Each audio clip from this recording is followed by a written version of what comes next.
Shalom, bien-aimés dans le Seigneur, nous vous saluons dans le nom précieux et glorieux de notre Seigneur Jésus.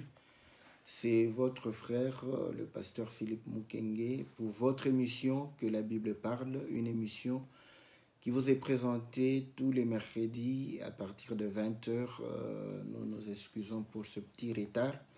Donc, nous croyons que Dieu nous sera favorable afin que nous puissions bénéficier de sa grâce, de son amour, de sa bonté. Que le Seigneur qui veille sur tout un chacun de nous, que le Dieu créateur du ciel et de la terre, de l'univers visible et invisible, qu'il soit la source de bénédiction de tout un chacun, qu'il soit réellement l'appui de tout un chacun, la protection de tout un chacun de nous, parce qu'il est Dieu. Voilà pourquoi nous croyons que le Seigneur nous est favorable et nous accorde réellement ses bontés et nous accorde sa grâce parce qu'il veille sur nous comme la prunelle de ses yeux.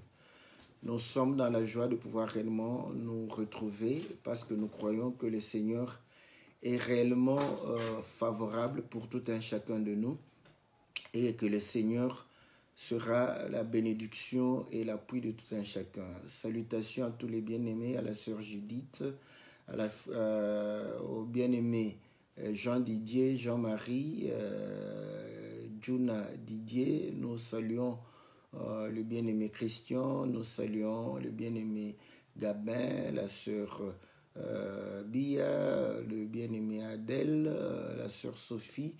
Nous saluons la sœur Sylvie, la sœur Bibiche, la sœur Cathy. Nous saluons tous ceux qui soutiennent cette œuvre.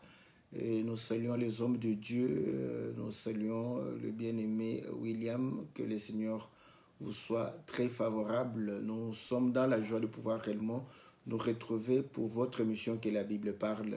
L'émission Que la Bible parle, c'est une émission où nous répondons aux questions et aux préoccupations des bien-aimés, ainsi qu'à nos propres préoccupations et questions aussi.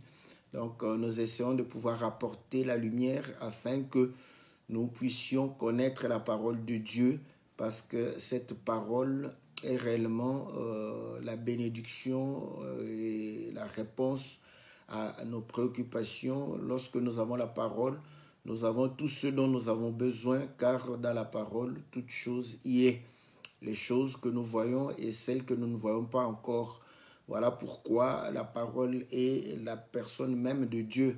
Et ainsi, lorsque tu crois à la parole et tu la mets en pratique, nous croyons que le fruit pour lequel la parole a été envoyée dans ta vie va pouvoir réellement se manifester et tu pourras réellement recueillir cela et jouir de cela.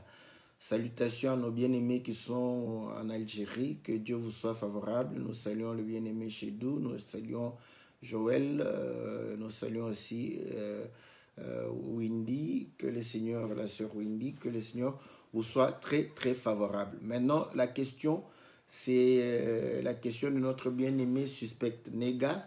Je crois qu'il est en Côte d'Ivoire et il y a aussi la question de notre bien-aimé Jules Disanka au Canada.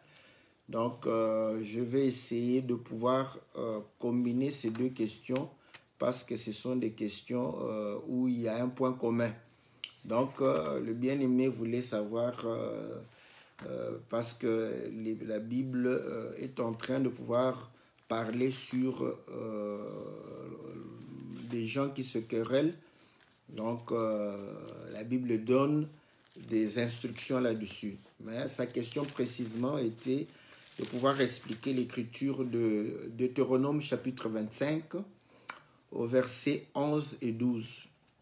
Donc, nous sommes dans le livre de Deutéronome au chapitre 25. Ça, c'est la question du frère suspect Nega.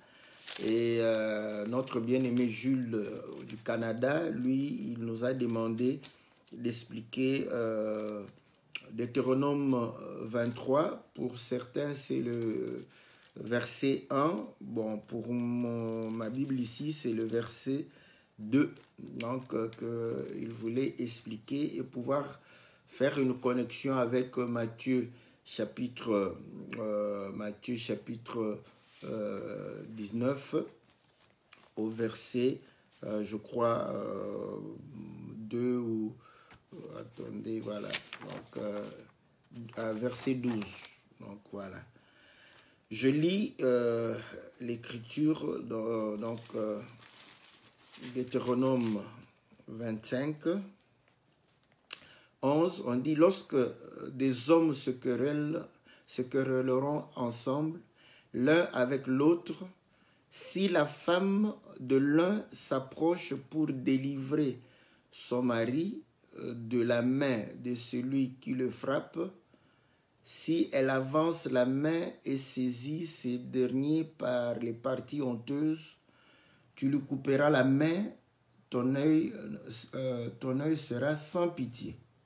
Donc voilà la question de notre bien-aimé suspecte Nega qui nous pose la question de pouvoir éclairer cela. Parce que c'est normal, parce que c'est une loi. Mais aujourd'hui, vous allez comprendre que c'est une loi que nous n'allons pratiquement pas pratiquer. Donc, on ne va pas couper la main d'une femme qui vient défendre son mari qui était frappé par un autre et qui va pouvoir saisir celui qui frappe son mari par des parties honteuses. On va couper cette main-là. Donc, vous allez comprendre qu'aujourd'hui, on va mener peut-être le 3 au tribunal. C'est le juge qui va pouvoir sanctionner chacun d'eux, y compris la femme. Or, dans Matthieu chapitre 5, au verset 17, le Seigneur dit, ne croyez pas que je suis venu abolir la loi, mais je suis venu accomplir, n'est-ce pas, cette loi. J'aime bien la façon dont le Seigneur dit. Il dit ceci, ne pensez pas que je sois venu abolir la loi ou les prophètes. Je suis venu non pour abolir, mais pour accomplir. En vérité, je dis, jusqu'à ce que le ciel et la terre passent, pas un seul iota, pas un seul trait de lettre de la loi ne passera jusqu'à ce que tout soit arrivé. Donc, nous comprenons que, comme le Seigneur lui-même nous démontre que nous ne devons ni enlever l'iota, ni un trait de la lettre, il dit encore ceci au verset 19, « Celui donc qui violera l'un de ses plus petits commandements et qui enseignera aux hommes à faire de même sera appelé le plus petit dans le royaume des cieux. Mais celui qui les mettra en pratique et les enseignera, celui-là sera appelé grand dans le royaume des cieux. » Donc nous comprenons que le Seigneur nous exhorte à pouvoir réellement pratiquer toute la parole du Seigneur. Donc parce que cette parole ne peut être anéantie. Donc on n'ajoute pas un trait, on n'enlève rien. Donc on doit pratiquer cela et enseigner. Donc voilà, nous sommes dans le livre de Deutéronome où on dit que lorsque deux hommes se querellent et que la femme de l'un vient secourir son mari et tient l'autre homme par ses parties honteuses, cette femme, on va lui couper la main et on n'aura pas pitié d'elle. Donc voilà, que le Seigneur soit loué. Nous disons, le Seigneur dans le livre de Jean, chapitre 10, je crois, au verset 33, il dit que l'écriture ne peut être anéantie. Nous, on n'anéantit pas les écritures. Donc si on n'a pas l'explication, on saute. Donc si on a l'explication, on en parle. Et si on n'en a pas, on dit aussi qu'on n'a pas l'explication. Écoutez, Jean chapitre 5, verset 39, la Bible dit, « Vous sondez les Écritures, croyant trouver en elles la vie éternelle. Ce sont elles qui rendent témoignage de moi. » Donc, les Écritures rendent témoignage de moi. Et le Seigneur est la lumière. La lumière, n'est-ce pas, qui éclaire le monde. Donc, vous allez comprendre que l'Écriture, n'est-ce pas, a la vie. Or, nous avions dit la fois passée que dans la parole, il y a la vie, cette vie et la lumière. Donc, vous allez comprendre que Christ étant la lumière, il éclaire la parole, il éclaire les Écritures. Voilà pourquoi dans Apocalypse chapitre 19, verset 10, il est dit, l'esprit de la prophétie, c'est le témoignage de Jésus. Donc, quand nous témoignons le Seigneur, c'est alors que nous avons l'esprit de la prophétie. Car dans le livre de Pierre, il est dit qu'aucune prophéties de l'Écriture ne soient l'objet d'une interprétation particulière, car les hommes ont parlé poussés par le Saint-Esprit. Donc, lorsque Moïse parle, il est poussé par le Saint-Esprit et nous ne devons pas faire une interprétation particulière. Donc, pour ne pas faire une interprétation particulière, il faut que nous puissions amener des témoins. Qui sont les témoins du Seigneur? Ce sont les prophètes, ce sont les Écritures, n'est-ce pas? La loi et les prophètes rendent témoignage de moi. Les Écritures rendent témoignage de moi. Donc, les Écritures sont les témoins du Seigneur Jésus.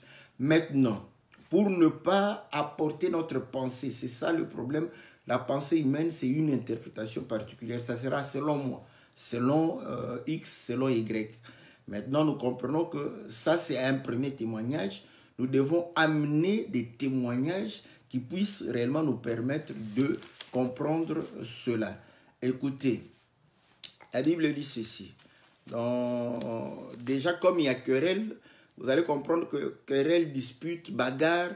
Donc, nous avons véritablement difficulté à pouvoir voir le Seigneur là-dedans. Comment tu peux lire le Seigneur dans une bagarre, dans des querelles, dans des disputes? Comment tu vas lire le Seigneur? Voilà pourquoi, si on ne se base pas sur le Seigneur, comme Colossiens chapitre 2, verset 8 nous dit, que nous puissions nous prendre garde que personne ne puisse nous séduire ou nous tromper par sa philosophie ou par les rudiments du monde ou les traditions des hommes, sans s'appuyer sur Christ. Voilà. Donc, nous ne pouvons pas nous appuyer sur les hommes parce que les hommes, leur bagarre, leur querelle, c'est difficile de pouvoir nous apporter la lumière. Mais écoutez, nous allons essayer de pouvoir lire une écriture. Je cherche cette écriture pour la lire. Donc, nous allons lire l'écriture, je crois, c'est avec... voilà.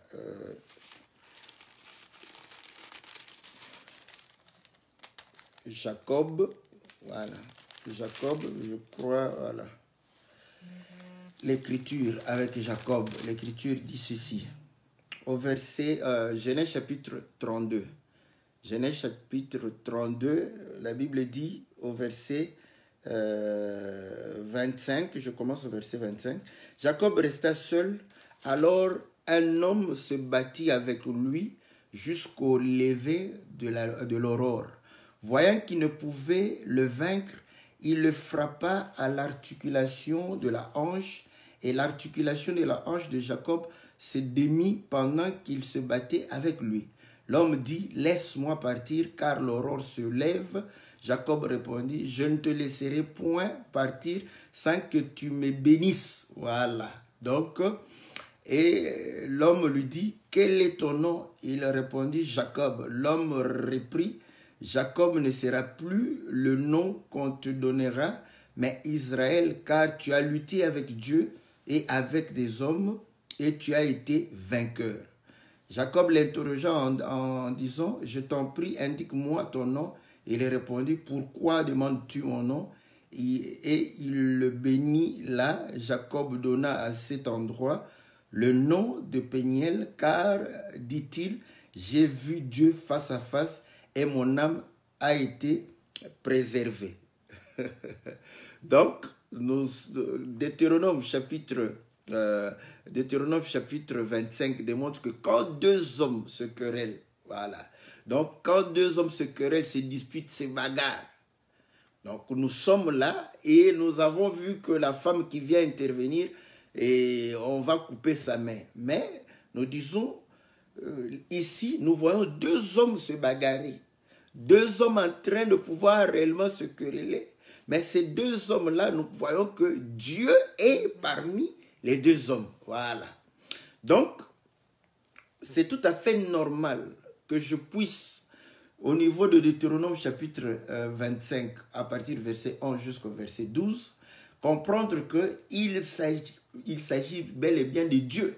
Donc, puisque le Seigneur lui-même dit, vous sondez les Écritures, croyant trouver la vie en elles, mais ce sont elles qui rendent témoignage. Donc, nous voulons sonder l'Écriture de Deutéronome 25, 11, 12. Donc, si nous sondons, nous allons pouvoir réellement retrouver le Seigneur. Parce que deux hommes sont en train de pouvoir se quereller, se bagarrer. Ici, nous comprenons que parmi ces hommes, il y avait Jacob et il y avait Dieu. Parce que Jacob lui-même témoigne que j'ai vu Dieu face à face. Donc, c'est Dieu qui est venu et va pouvoir combattre avec Jacob. Donc, se quereller. Donc, que personne ne soit troublé lorsque nous parlons de ces hommes et nous montrons que l'un d'eux, c'est le Seigneur. Donc, quoique il s'agit de querelle, donc que votre esprit ne se trouble point. Donc, voilà. Maintenant, nous allons pouvoir chercher à pouvoir lire une écriture, n'est-ce pas? Une écriture qui va pouvoir réellement nous permettre de comprendre ce qui s'est passé avec Jacob. Parce que lorsque le Seigneur va pouvoir lutter avec Jacob, la Bible dit ceci. Voilà, voilà. Je reviens là-bas. On dit au verset 32, le soleil se leva lorsqu'il passa Pénuel. Jacob boitait de la hanche. C'est pourquoi jusqu'à ce jour, les fils d'Israël ne mangent pas le tendon qui est à l'articulation de la hanche, car Dieu atteignit Jacob à l'articulation de la hanche au tendon. Maintenant, nous lisons l'écriture d'Exode, chapitre 21. Exode, chapitre 21. La Bible dit ceci, Exode, chapitre 21, au verset, au verset 18.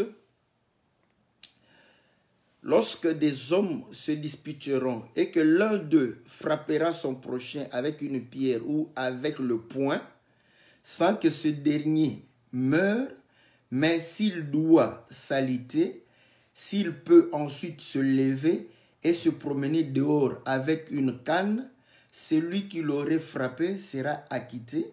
Seulement, il le dédommagera de son interruption de travail et le fera soigner jusqu'à sa guérison. Voilà. Donc, nous voyons qu'il y avait une loi où quand les gens se bagarrent, se disputent, et que l'autre frappe l'un, et que celui qui est frappé va pouvoir être indisposé pendant un certain temps, donc restera au lit, donc, et que s'il s'élève et peut marcher, mais tout en boitant, parce qu'il a été tabassé, et qu'il a comme canne l'appui pour pouvoir marcher, on dit, c'est lui qui l'a frappé, parce qu'il n'est pas mort, parce que vous allez comprendre que si tu tues quelqu'un, tu seras aussi puni de mort. Mais là, on va pouvoir l'acquitter parce qu'il n'est pas mort. Il a été au lit. Donc, on s'est dit, voilà, peut-être qu'il va mourir. Mais il n'est pas mort, il s'élève. Il va pouvoir le dédommager, prendre le monsieur qui a été tabassé en soin jusqu'à sa guérison. Or, nous voyons que Dieu va pouvoir se battre avec Jacob et pouvoir réellement donner un coup au niveau de la hanche de Jacob. Et Jacob va se lever en boitant. Et nous disons que Jacob s'est levé et a commencé à boiter ayant un bâton comme appui. Maintenant, qu'est-ce qu'il me dit? Parce que vous allez comprendre que quand Jacob va aller en Égypte pour pouvoir réellement bénir, n'est-ce pas,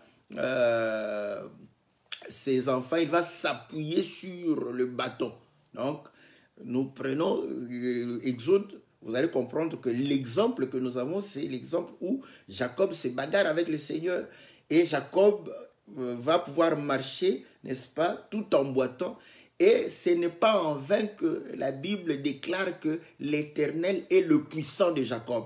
Donc, il va anéantir la force de Jacob pour que lui-même devienne, parce qu'il doit dédommager Jacob, il devient la puissance de Jacob, il devient la force de Jacob, il devient son appui. Donc, vous allez comprendre que ceci démontre aussi que lorsque nous marchons seuls, n'est-ce pas, nous avons la force, nous avons la capacité, la chair est en train de pouvoir produire. Vous allez comprendre que nous sommes comme ce Jacob. Mais lorsque tu rencontres le Seigneur doit te tabasser. Voilà. Vous voyez, vous comprenez maintenant que lorsque les hommes se querellent, parle aussi du Seigneur. Le Seigneur doit te tabasser parce que il comprend que tu as la force de pouvoir commettre le péché, de pouvoir faire l'impudicité, d'insulter, de tabasser les autres, de pouvoir escroquer et voler, pour que le Seigneur puisse réellement te permettre de t'appuyer sur lui. Il doit t'anéantir, il doit te terrasser, il doit te tabasser. Donc, voilà pourquoi la rencontre avec le Seigneur, c'est une rencontre de querelle. Voilà. Vous allez comprendre que si tu rencontres vraiment le Seigneur, tu vas te quereller avec le Seigneur parce que le Seigneur va pouvoir réellement chercher à t'anéantir. Maintenant, si toi tu veux résister, il y aura bagarre et comprends que ici, dans les choses de Dieu, qui perd gagne. Parce que comment le Seigneur déclare Jacob qu'il a gagné et pourtant c'est Jacob qui boite, c'est Jacob qui a mal. Vous voyez, mais le Seigneur dit que tu as vaincu. Pourquoi? C'est un problème de qui perd gagne. Voilà pourquoi le Seigneur dira, celui qui perdra sa vie, la gagnera. Parce que dans les choses de Dieu, c'est le qui perd gagne. Si tu viens pour gagner, tu vas pouvoir perdre. Celui qui gardera sa vie, la perdra. Donc, quand tu es devant la parole, il faut que la parole t'anéantisse. Il faut que le Seigneur te tabasse, se querelle. Et le Seigneur va se quereller avec toi. Donc, et t'anéantir. Si tu perds, tu seras vainqueur. Voilà pourquoi vous allez comprendre que la Bible dit que qui pourra accuser les élus, qui pourra réellement les condamner et tout ça. Mais c'est pour son nom que nous sommes traités, n'est-ce pas, comme des brebis qu'on amène à la boucherie. Mais dans tout cela, dans tout cela, on nous amène comme des brebis à la boucherie. Pour faire quoi? Pour nous égorger. Donc, c'est nous qui perdons. Nous perdons la vie. Parce que quand on amène une brebis à la boucherie, c'est pour l'égorger. Il va perdre la vie. Mais on dit dans tout cela, quand tu y vas et tu perds ta vie pour le Seigneur, dans tout cela, tu es plus que vainqueur. Voilà. Donc, Dieu fait de nous des vainqueurs lorsque nous sommes véritablement des brebis muettes. Voilà pourquoi quand on t'insulte, quand on vient réellement, les hommes charnels ici viennent pour se quereller contre toi, tu dois garder le silence. Il ne faut pas réagir parce qu'à ce moment-là, eux ils trouvent que tu as perdu, mais dans cela, tu es plus que vainqueur parce que c'est le qui perd gagne. Donc nous sommes dans le qui perd gagne. Donc nous comprenons que dans la bagarre, Dieu y est aussi. Donc Dieu n'a pas fait les choses en vain. Voilà, quand tu es charnel, tu vas observer les gens en train de se battre. Tu fais des commentaires au lieu de comprendre que mais, moi, quand le Seigneur se bagarre avec moi, qu'est-ce que je fais? Est-ce que je me laisse réellement être tabassé? Et puis, je m'appuie sur lui. Vous voyez, Jacob l'a arrêté, il dit bénis-moi, bénis-moi. Donc, il a compris que comme tu m'as anéanti, c'est toi qui deviens ma bénédiction. Bénis-moi. Et le Seigneur lui a dit, ok, je vais te changer de nature. Parce que le nom, c'est une nature. Le nom, c'est une mission dans l'homme. Donc, il va changer. Voilà pourquoi vous allez comprendre que quand nous rencontrons le Seigneur, nous changeons de nom. Même si vous m'appelez encore Philippe, mais je sais que mon nom a été changé. Donc, bon, c'est pourquoi nous disons, je peux changer Philippe et ne pas changer de nom. Parce que si tu n'es pas anéanti par le Seigneur, il ne te changera pas de nom. Parce qu'il ne va pas te bénir. Voyez? Mais si tu es anéanti, tu peux garder le nom de tes parents. Mais le Seigneur va te changer de nom parce qu'il va te changer de nature. Tu changeras de nature. À ce moment, tu comprendras que ta puissance, ta force sera le Seigneur. Ton appui sera le Seigneur, comme Jacob. Donc voilà, nous sommes en paix. Nous comprenons que querelle entre deux hommes, n'est-ce pas, nous pouvons retrouver le Seigneur dedans. Donc, cette bagarre parle, n'est-ce pas, des choses de Dieu. Écoutez maintenant, la Bible dit que la femme de celui qu'on est en train de tabasser va pouvoir venir et vouloir secourir, n'est-ce pas, son mari. Et bon, c'est bizarre. Bon, est-ce qu'il est dit seulement que ce sont les deux hommes qui se bagarrent, l'un doit être marié et l'autre pas? Bon, si les deux sont mariés, c'est que la femme de l'autre aussi peut venir pour rentrer. Mais voilà, c'est comme ça que nous, on ne raisonne pas. Dieu a placé pour dire qu'il n'y aura qu'une seule femme qui va pouvoir intervenir et pouvoir réellement aller, il dit, voilà, toucher, n'est-ce pas, dans les parties honteuses de celui qui frappe, n'est-ce pas, son mari. On dit, comme ça, quand vous l'attrapez, vous prenez sa main, vous coupez cela sans pitié, vous coupez la main, et le problème est résolu. Donc, nous comprenons qu'il s'agit de choses de Dieu. Parce que pour l'histoire ici, bon, vous pouvez aller en Israël faire des recherches, poser la question, est-ce qu'un tel cas est arrivé? Nous, notre problème n'y est pas. Notre problème est de pouvoir savoir qu'est-ce que Dieu veut nous instruire dans tout cela aujourd'hui. Donc nous comprenons que cette femme qui vient, qui touche dans les parties honteuses, va pouvoir réellement, sa main sera coupée. Maintenant, je vais lire une écriture, n'est-ce pas? C'est là où je réponds à la question de notre frère Jules en même temps, de Canada. Il nous a demandé d'expliquer l'écriture de Deutéronome chapitre 23, verset 1. Celui dont les testicules ont été écrasés ou l'urètre coupé n'entrera pas dans l'assemblée de l'Éternel. Donc, on comprend que les gens qui avaient, n'est-ce pas, été castrés, oui, parce que c'est sa question est là, parce que quand on vous a écrasé les testicules, c'est que vous avez été castré. Donc, ceux-là n'entreront pas dans l'assemblée de l'Éternel. Or, lorsque nous entrons dans l'assemblée de l'Éternel, nous entrons dans la présence du Seigneur. Et c'est là où nous y allons pour pouvoir recevoir la vie du Seigneur, parce qu'il nous donne sa vie au travers de sa parole. Donc, nous comprenons que ceci est véritablement, n'est-ce pas, l'exclusion, n'est-ce pas, de l'assemblée de l'Éternel. Donc, c'est quelqu'un qui est exclu de l'assemblée de l'Éternel, de la face de l'Éternel. Donc là, l'image que nous avons, c'est de quelqu'un qui est loin de la face du Seigneur. Il ne peut pas venir devant la face du Seigneur. Or, être loin de la face du Seigneur nous renvoie, n'est-ce pas, dans Genèse, où nous voyons que Adam, quand il a péché, il a fui le Seigneur. Il s'est éloigné pour aller se cacher. Voilà. Donc, nous comprenons que ceci nous renvoie, n'est-ce pas, à cela. C'est OK. Parce que sa question vient maintenant se dire, bon, si un homme est castré, les eunuques, ce sont des castrés. Voilà. Nous lisons dans Matthieu, parce que c'est là où il a fait l'allusion. Je vais lui répondre après. Je prends d'abord, parce qu'il en a évoqué, je prends aussi cette écriture pour revenir. Parce que la femme va pouvoir toucher dans les parties honteuses. Là, on comprend la suite. C'est pour pouvoir réellement écraser cela. Donc, voilà pourquoi la Bible dit qu'on va couper sa main. Donc, maintenant, nous prenons, si elle avait l'envie de pouvoir écraser, donc, au fait, il excluait cet homme de l'assemblée de l'Éternel. Maintenant, je lis les deux questions, mais je ne veux pas répondre à la question directement de Jules maintenant. Je vais peut-être répondre après. Bon, si je n'ai pas le temps, je vais répondre peut-être un autre jour. Nous lisons dans le verset, parce qu'il s'agissait du mariage, hein, au verset 11. Je commence au verset Matthieu, chapitre 19. Je commence même au verset 10. Ses disciples lui dirent, si telle est la responsabilité de l'homme à l'égard de la femme, il n'est pas avantageux de se marier.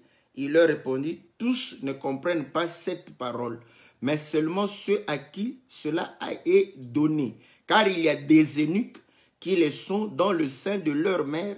Il y en a qui le sont devenus par la main des hommes. Et il y en a qui se sont rendus eunuques à cause du royaume des cieux, que celui qui peut comprendre, comprenne. Voilà. Donc ici, vous allez comprendre que les eunuques étaient au service, n'est-ce pas, du roi. Voilà pourquoi Philippe a rencontré l'eunuque éthiopien, n'est-ce pas? Et si vous lisez dans le livre d'Esther, Esther a été mis au soin, n'est-ce pas, de l'eunuque. Donc, vous allez comprendre que les eunuques travaillaient, n'est-ce pas, dans la cour du roi. Maintenant, on les castrait pour que les eunuques ne puissent pas donner vie, n'est-ce pas, ou ensemencer la femme, n'est-ce pas, du roi. Parce que vous allez comprendre aussi que peut-être le fait de se voir à tout moment peut créer une attraction. Donc ça, le Seigneur prévoyait ça. Il dit non, non, non, si vous êtes des gardes, vous gardez la femme du roi jour et nuit.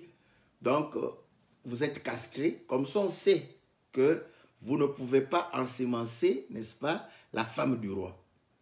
Mais, donc là, déjà, c'est la question. Nous comprenons que les eunuques qui travaillent chez le roi, donc ce sont les serviteurs du roi. Et c'est comme ça que ces eunuques-là, aujourd'hui, nous, serviteurs, nous devons être des eunuques parce que je ne peux pas prendre ma sémence et vous ensemencer. Voilà pourquoi il est strictement interdit à un serviteur de Dieu de pouvoir ensemencer la femme du Seigneur. Et ainsi, nous disons que les pensées humaines, n'est-ce pas, c'est véritablement un acte adultère. Donc, quand un serviteur de Dieu vous inculque ses pensées, donc vous êtes des adultères parce que la parole de Dieu est une sémence. Voilà pourquoi il est interdit aux hommes de Dieu de donner au peuple de Dieu leur parole.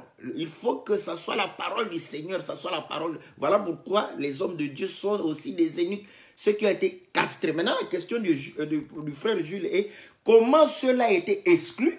Mais ici, nous voyons que les castrés sont, même les serviteurs, ils sont dans la maison de l'Éternel en train de servir. Donc, on va répondre à ça plus tard. Mais si je suis allé prendre cela, c'est pour montrer que la femme qui vient saisir l'homme par ses parties honteuses va pouvoir vouloir les écraser. Donc, automatiquement, renvoyer l'homme, n'est-ce pas, hors l'assemblée de l'Éternel. Donc, nous comprenons que c'est cela, n'est-ce pas, la conséquence même de son acte. Voilà pourquoi la Bible dit qu'on doit couper, n'est-ce pas, couper sa main. Écoutez maintenant, nous lisons, n'est-ce pas, une autre écriture dans le livre d'Ésaïe, Ésaïe chapitre 55, 56 plutôt. Ésaïe chapitre 56. Voilà, la Bible dit ceci. Au verset, je commence au verset...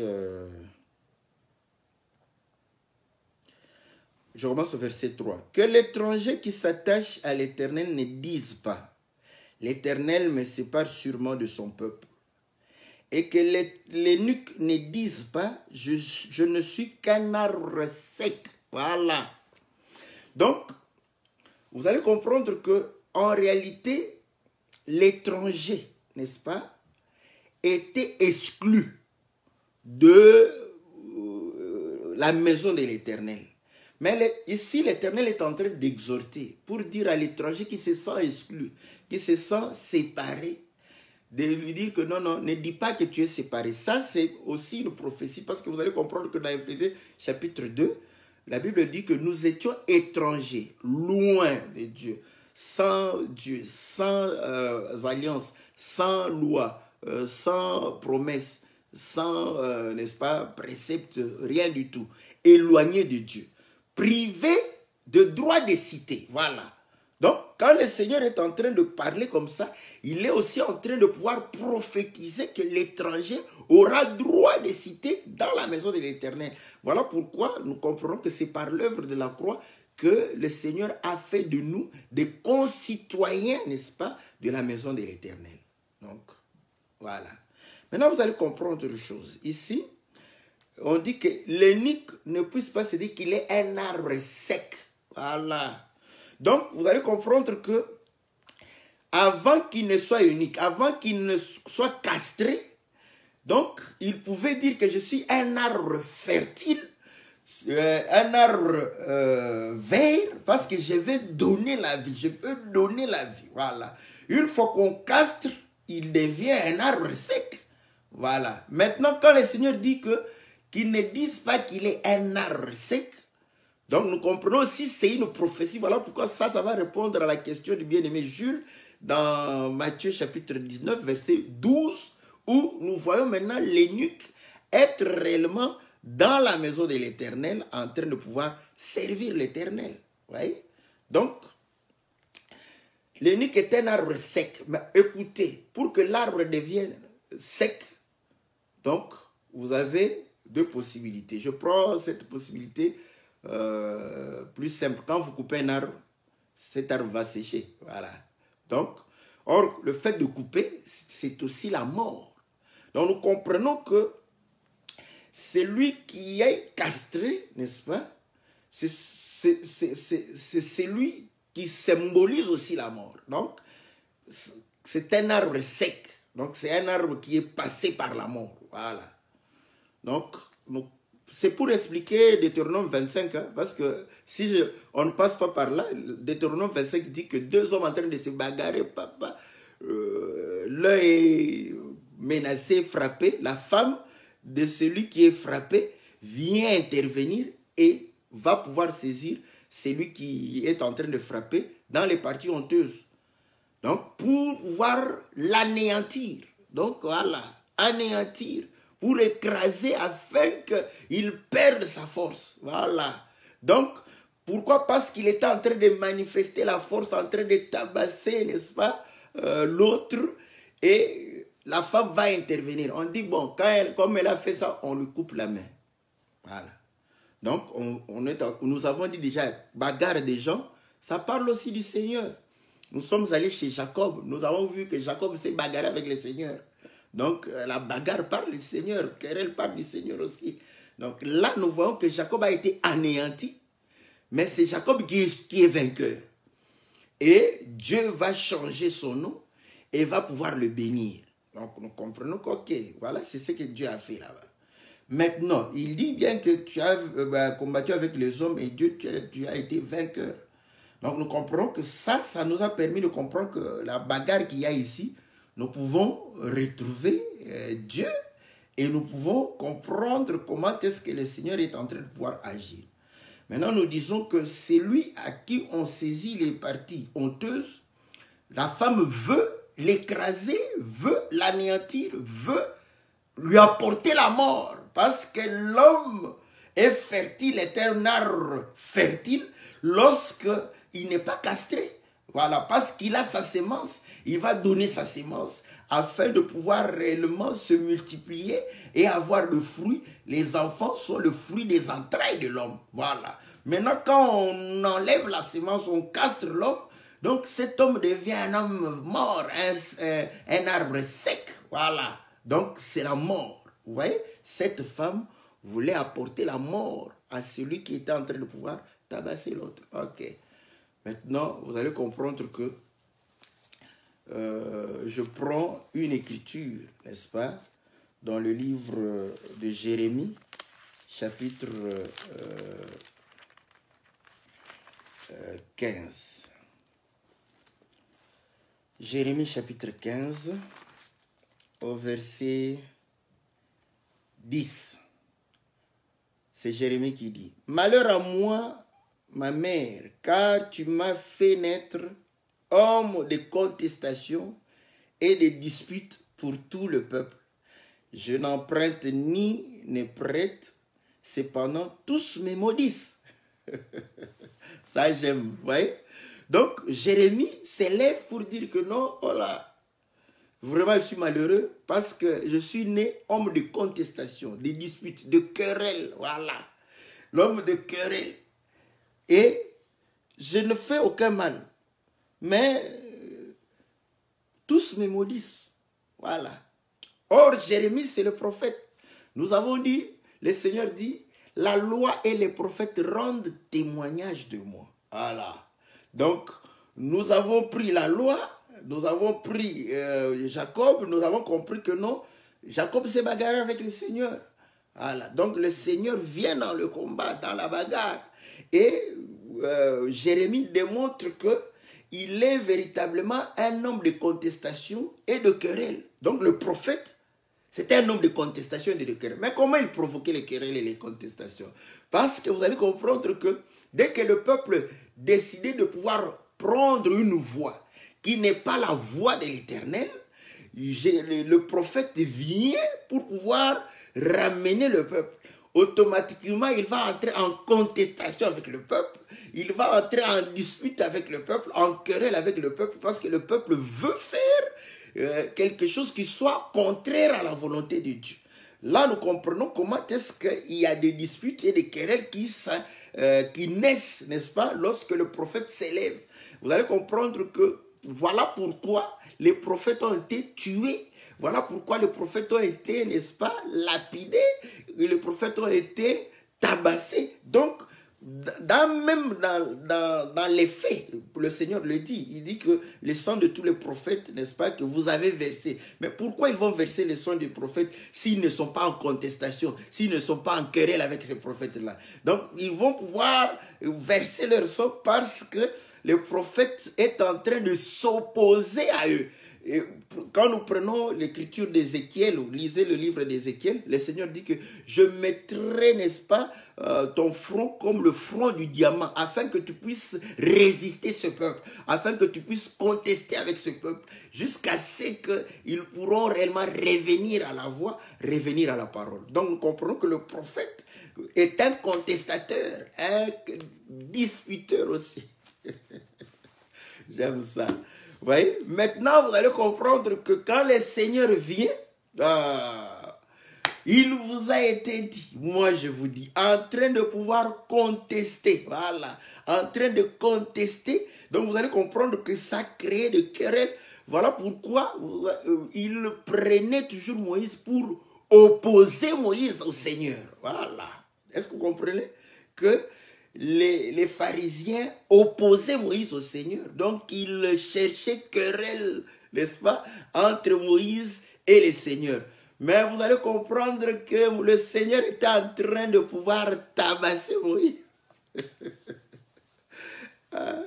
Voilà pourquoi l'écriture que nous avions lue dans Matthieu 5, parce que le peuple comprenait que non, cet homme ici, il vient anéantir. Quand vous tabassez quelqu'un, vous l'anéantissez. Voilà pourquoi on a lu l'écriture où quand deux hommes se bagarrent et que l'autre a reçu un coup, une pierre, et qu'il n'est pas mort, mais il a été obligé de prendre le lit, n'est-ce pas? Donc il était KO. Donc voilà, on va observer s'il se lève. Voilà, l'autre est acquitté, on ne va pas le punir de mort. S'il meurt, on punit l'autre de mort. Donc vous allez comprendre que maintenant, quand l'homme s'élève et qu'il boite, il doit prendre réellement celui qui boite en charge et les dédommager. Donc, nous avons compris effectivement que le Seigneur était en train de pouvoir parler et le peuple, ce sont les pharisiens qui disaient que non, mais pourquoi tu transgresses la loi? Pourquoi tes disciples? Vous voyez? Donc, ils comprenaient que non, le Seigneur était en train d'anéantir. Vous voyez? Le langage, parce que le langage de bagarre, nous le comprenons aussi de cette manière. Écoutez, vous allez comprendre que le Seigneur qui a amené la grâce, on dit la loi est venue avec Moïse, la vérité et la grâce sont venues avec le Seigneur. Écoutez maintenant ce que Paul illustre, n'est-ce pas? Parce que la grâce et la loi, c'est bagarre. J'aime ça. Dans le livre de Galates, chapitre Galates chapitre, je crois, 4. Voilà. Galates chapitre 4. La Bible dit ceci, au verset... je commence au verset 21. Dites-moi, vous qui voulez être sous la loi, n'écoutez-vous pas la loi? Car il est écrit qu'Abraham eut deux fils, un de la femme esclave et un de la femme libre. Mais celui de l'esclave fut engendré selon la chair et celui de la femme libre en vertu de la promesse. Il y a là une allégorie, car ces femmes sont les deux alliances. L'une, selon celle du mont Sinaï, enfante pour l'esclavage, et c'est Agar. Agar, c'est le mont Sinaï en Arabie, et elle correspond à la Jérusalem actuelle, car elle est dans l'esclavage avec ses enfants. Mais la Jérusalem d'en haut est libre, c'est elle qui est notre mère. En effet, il est écrit, réjouis-toi, stérile, toi qui n'enfantes pas, éclate de joie et pousse de cris, toi qui n'as pas éprouvé de douleur, car les enfants de la délaissée seront plus nombreux que celles de la femme qui a son mari. Pour vous, frères, comme Isaac, vous êtes enfants de la promesse. Mais comme autrefois, celui qui avait été engendré selon la chair, persécuté, voilà, persécuté celui qui l'avait été selon l'esprit, ainsi en est-il encore maintenant. Voilà. Donc, vous allez comprendre que quand Paul était en train d'aller prêcher la parole, il était persécuté par qui? Par ceux qui avaient la loi. Les Juifs étaient en train de pouvoir s'opposer à lui. Donc, vous comprenez que cette bagarre-là était aussi d'actuel. Lui-même, Paul, quand il était pharisien, il a combattu ceux qui croyaient à la grâce, ceux qui croyaient au Seigneur Jésus. Donc, vous comprenez que, et pourtant, c'était un élément que Dieu avait déjà choisi, n'est-ce pas? Donc, nous comprenons que ce combat-là, n'est-ce pas, était entre ceux de la loi et ceux de la grâce. Car la loi et la grâce, c'est querelle aussi. Voilà. Maintenant, vous allez comprendre que Moïse a amené la loi, vous voyez, et le Seigneur a amené la grâce et la vérité. Or, écoutez, Moïse, la Bible dit que Moïse va pouvoir prononcer les paroles et pouvoir faire alliance. L'alliance est faite sur base des paroles, voilà. Donc, vous allez comprendre. Or, l'alliance, vous voyez, l'alliance, c'est une femme. On vient de dire que Agar était l'alliance du mont Sinaï. Donc, c'est une femme. Et c'est là où nous comprenons que la bagarre entre les deux hommes, donc ces deux hommes, c'était entre le Seigneur et Moïse. Mais vous allez vous dire, mais il est fou. Mais comment on n'a pas... Oui, ça s'est traduit par les disciples. Vous allez comprendre que les disciples de Moïse opposaient Moïse au Seigneur Jésus. Et même quand le Seigneur est mort et ressuscité, rappelez-vous quand ils sont allés dans la conférence de Jérusalem, Jacques a dit que jusqu'à maintenant, Moïse est prêché dans les synagogues. Donc ceux qui sont en train de combattre l'œuvre, c'était ceux qui étaient dans les synagogues, qui étaient sous l'autorité de Moïse, sous la loi. Voilà pourquoi Paul dit que vous voulez être sous la loi. Mais ceux qui sont sous la loi nous persécutent, nous combattent. Donc, vous voyez, c'est parce qu'ils sont sous la loi, ils nous combattent. Voilà cette relation-là. Là, nous comprenons que, effectivement, maintenant, cette femme qui vient, n'est-ce pas, pouvoir réellement écraser, n'est-ce pas, les parties honteuses de celui qui était en train de prendre le dessus, nous comprenons que c'était ceux qui étaient sous la loi.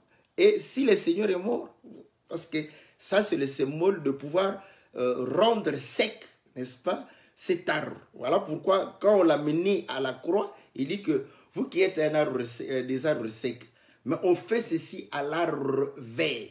Donc, on va pouvoir aller, n'est-ce pas, pouvoir le tuer, n'est-ce pas, le crucifier, pour l'anéantir, pour qu'il ne puisse pas, n'est-ce pas, donner vie. Et pourtant, c'est par là où il y a la victoire. C'est par là où le Seigneur donne. Voilà pourquoi quand il dit que celui qui ne perd pas sa vie ne pourra pas la gagner. Or, le Seigneur, en perdant sa vie, il gagne au centuple. Parce que voilà comment il a dit qu'un grain de blé, s'il tombe à terre, ne meurt, il reste seul. Mais s'il meurt, il va pouvoir réellement devenir une multitude. Il va gagner la vie au centuple. Voilà. Donc, nous comprenons par là que le Seigneur Jésus, n'est-ce pas, et c'est lui qu'on a voulu écraser, voilà, anéantir. Donc, on l'a tué à cause de la parole, de la sémence, de sa sémence, voilà. Il était en train de pouvoir réellement parler et les gens comprenaient que non, sa doctrine n'était pas semblable à la doctrine, n'est-ce pas, des pharisiens. Voilà pourquoi, en Matthieu 23, il dira que les pharisiens, n'est-ce pas, et les scribes sont assis dans la chair de Moïse, n'est-ce pas, écoutez-les. Mais vous allez comprendre que lui-même apporte, n'est-ce pas, une doctrine qui semble anéantir, n'est-ce pas, la parole de Moïse. Mais pourtant, il dit, je n'anéantis pas, j'accomplis. Mais pour un homme charnel, il voit que non, il y a bagarre. Voilà pourquoi il n'apprécie pas la bagarre. Même aujourd'hui, pour pouvoir lire tout ça et apprécier cela, c'est avec l'esprit du Seigneur, pas avec l'œil charnel. L'œil charnel, c'est la bagarre. Une femme entre et secourt son mari et on coupe sa main. Donc, vous allez comprendre que nous avons compris que les femmes, ce sont les alliances. Donc, Moïse va pouvoir réellement donner la loi et en donnant la loi, va faire alliance avec, n'est-ce pas, le peuple de Dieu. Or, écoutez, la main, c'est le service. Et la Bible démontre que le sacerdoce lévitique repose sur la loi, n'est-ce pas? Voilà, est basé sur la loi. Donc, nous comprenons que ce sacerdoce dépend de la loi. Voilà. Donc, s'il n'y a pas de loi, ce sacerdoce ne va pas exercer. Donc, voilà. Maintenant, la dépendance, vous comprendrez que, n'est-ce pas, la femme dépend de l'homme. Et ainsi, vous allez comprendre que c'est ce sacerdoce-là qui devrait, n'est-ce pas, tuer le Seigneur. Or, par la mort du Seigneur, il va pouvoir couper la main, ouais, parce que c'est le sacerdoce, anéantir, n'est-ce pas, ce sacerdoce, ce ministère, afin que nous puissions, n'est-ce pas, être sous, n'est-ce pas, le ministère de l'Esprit, le ministère de la grâce, le ministère que le Seigneur, n'est-ce pas, apporte. Donc voilà, c'est que cette loi est en train de pouvoir démontrer que le Seigneur en venant, parce qu'au fait, il vient anéantir non la loi qui est spirituelle, Romains chapitre 7 le dit, la loi est spirituelle, mais moi je suis charnel.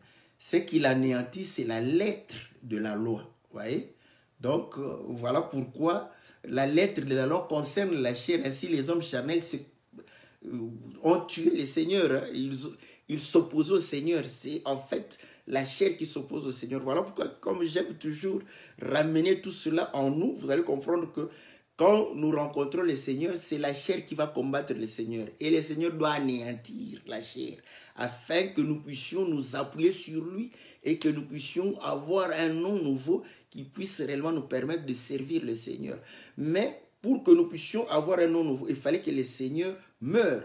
C'est là où Deutéronome chapitre 25 nous démontre effectivement que lorsqu'on veut le castrer, on veut le tuer, on veut lui rendre un arbre sec afin qu'il ne puisse pas manifester encore la vie. Or, par la mort, il y a des rejetons. Donc, c'est la résurrection. Et c'est par la résurrection où il anéantit, n'est-ce pas, la mort. Et il va pouvoir réellement anéantir aussi la lettre de la loi. Afin que nous soyons sous la loi de l'esprit et non sous la loi de la lettre qui concerne la chair. Donc, voilà, n'est-ce pas, la main qui est coupée. La main, c'est le service, c'est le sacerdoce, c'est le ministère. On dit que le ministère de la mort, le ministère gravé sur des lettres. Si vous lisez 2 Corinthiens chapitre 3, vous allez voir que lorsqu'on vient au Seigneur, le voile est ôté, donc le ministère est anéanti. Donc le Seigneur anéantit cela, il coupe cette main-là afin que nous ne soyons pas sous, n'est-ce pas, la loi. Voilà, parce que la main va pouvoir dominer sur nous, va mettre, la loi met sa main sur notre nuque pour nous dominer. Et ainsi, ceux qui sont sous la loi sont sous la malédiction. Donc, il va pouvoir porter cette malédiction par la mort. Donc, voilà, n'est-ce pas, c'est que Deutéronome chapitre 25, 11 à 12 nous parlait, n'est-ce pas, par rapport aux querelles de deux hommes. Maintenant, pour répondre à la question de notre bien-aimé Jules du Canada, qui dit que voilà, l'homme qui est castré est exclu, n'est-ce pas, de l'assemblée, exclu de la cité de Dieu, donc privé de la vie de Dieu. Donc, comment le Seigneur définit ces hommes comme étant ses serviteurs. Parce qu'il démontre que certains le sont dès le sein maternel.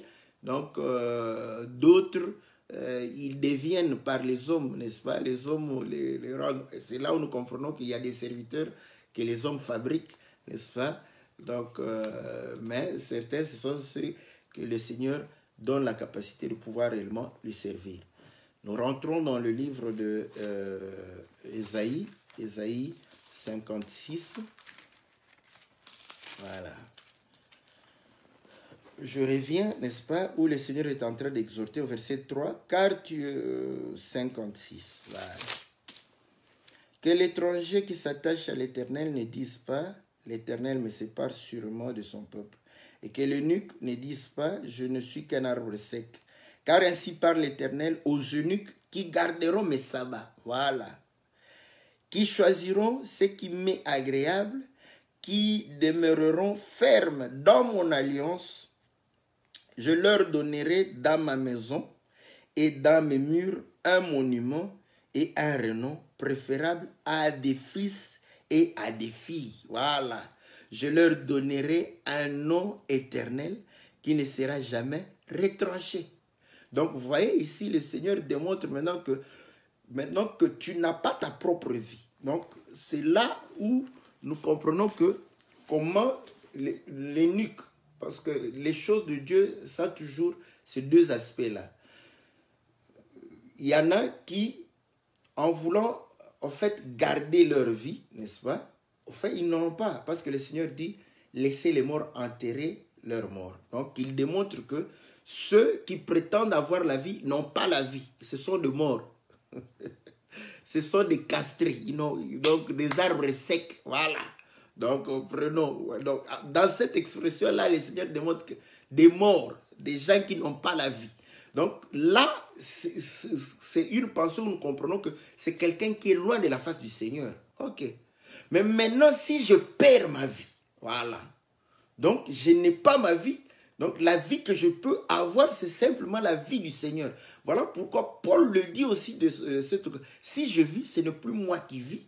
Donc, ma vie à moi, qui est aussi une sémence, a été castrée. Afin que, n'est-ce pas, dans ce corps ici, qui est le temple du Seigneur, qui est aussi la femme du Seigneur, en tant que temple, n'est-ce pas, que la vie du Seigneur soit manifeste. Parce que si je ne suis pas castré, la vie du Seigneur va pouvoir réellement être embrouillée par ma vie mondaine, par ma vie, n'est-ce pas, qui soit réellement une vie souillée. Donc, vous comprenez aussi que c'est pour cela, vous allez comprendre que ça, le meilleur exemple, ce sont les prédicateurs, parce que les prédicateurs, on leur interdit de pouvoir dire leurs pensées. Voilà pourquoi vous allez comprendre qu'ils ne peuvent pas dire, donc donner une autre sémence si ce n'est que la sémence du Seigneur. Mais cela est aussi une obligation pour nous. C'est-à-dire qu'en nous, ce qui doit être manifeste, ça doit être la vie du Seigneur. Donc notre vie, nous l'avons perdue. Donc on nous a enlevé cette vie. On nous a enlevé notre propre sémence pour que nous puissions avoir la sémence du Seigneur. Donc voilà comment celui qui perd sa vie pour s'attacher au Seigneur, voilà, il gagnera une vie, mais cette vie-là sera la vie du Seigneur en nous. Voilà pourquoi Paul dit que si je vis, ce n'est plus moi qui vis, mais c'est Christ qui vit en moi. Donc, si je parle, ce n'est pas moi qui parle, c'est Christ. Voilà pourquoi quand il dit que je veux que la femme, ceux qui ne comprennent pas qu'il est un eunuque, ils vont dire, voilà, c'est Paul. Paul n'a rien à dire. Paul n'a rien à dire. Qui est Paul? Rien du tout. Il n'a pas de sémence. Donc, quand il dit, je veux que les femmes se taisent. Donc, c'est Dieu qui dit que les femmes se taisent. Quand il dit que je veux que les femmes puissent s'habiller de manière décente, avec modestie et pudeur, c'est Dieu qui dit ça. C'est pas Paul, c'est Dieu. Donc, quand toi tu dis que c'est Paul, on comprend que tu es en train de dire que Paul avait sa sémence. Paul n'avait pas sa sémence. Donc, Paul avait seulement la sémence de Dieu. C'était un eunuque. Voilà. Maintenant qu'il s'est attaché au Seigneur, qu'il s'est attaché à l'alliance du Seigneur, son nom, n'est-ce pas? Et gravé à jamais. Voilà pourquoi on dit que c'est vaut mieux, n'est-ce pas? C'est plus que les fils et les filles. Maintenant, quand Paul dit Timothée, mon fils, ah, bon, ça, je mets un point d'interrogation. Timothée, mon fils, ça, c'est Paul qui dit, pour certains. Pour moi, je crois que quand Paul dit que je veux que la femme se taise, je veux que la femme soit habillée de manière décente, avec modestie, qu'elle ne porte pas de bijoux, des perles et tout ça, ce n'est pas Paul, c'est Dieu. Je veux que vous puissiez demeurer comme moi. C'est Dieu qui parle au travers. Quand il dit que Timothée, mon fils, bon, point d'interrogation. Pour certains, c'est Paul qui parle. Moi, je ne crois pas. Paul n'avait pas sa sémence. C'était Dieu qui parlait au travers Paul. Voilà. Donc, que le Seigneur vous soit favorable, que le Seigneur vous bénisse dans le nom puissant et glorieux de notre Seigneur Jésus. Nous allons nous retrouver lundi pour l'émission Louons l'Éternel et mercredi pour l'émission que la Bible parle. Donc, nous avons reçu des questions, n'est-ce pas? Donc, bien-aimé Fataki, on va répondre à ta question. Comme les autres questions étaient déjà des questions que j'avais reçues un peu plus longtemps, je les ai répondues. Comme il y avait à une question répondait en aux deux questions, c'était bon. Voilà, donc envoyez-nous vos questions. Nous allons pouvoir réellement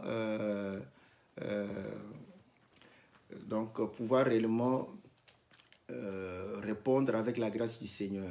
Que Dieu vous bénisse, que Dieu vous apporte sa paix, sa joie et que vous ayez la réussite dans tout ce que vous faites dans le nom puissant et glorieux de notre Seigneur Jésus. Amen.